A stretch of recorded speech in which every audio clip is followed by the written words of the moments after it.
C'est à l'une des plus anciennes zones industrielles de Côte d'Ivoire que débute la tournée. Créée il y a environ 62 ans, la zone industrielle de Koumassi a la particularité d'accueillir les PME. 77 entreprises y sont installées sur 260 lots industriels.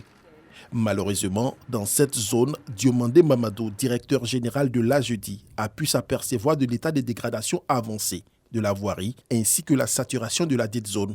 Le projet de réhabilitation de la zone de Koumassi, entrepris depuis 2016 pour un coût global de 22 milliards de francs CFA, n'a toujours pas démarré pour une disponibilité de fonds.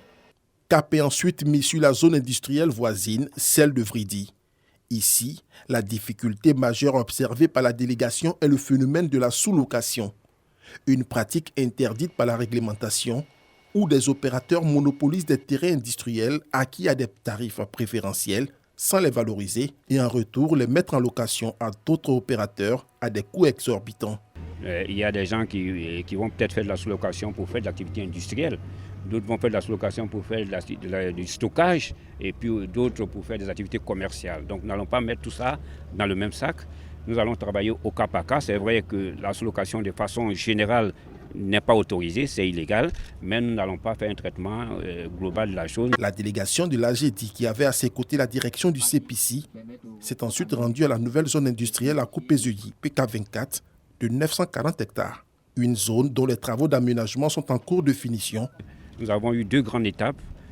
La visite des zones existantes, des zones industrielles existantes, et puis la visite sur les zones en extension, les zones en travaux. Sur les zones existantes, il faut comprendre que nous, de plus en plus, nous allons nous rapprocher des industriels. Nous allons être à leur contact pour vivre avec eux les problèmes quotidiens qu'ils ont, des problèmes d'infrastructure, des problèmes de sécurité, des problèmes de restructuration de la zone. Donc, être en contact avec eux et puis partager avec eux les solutions.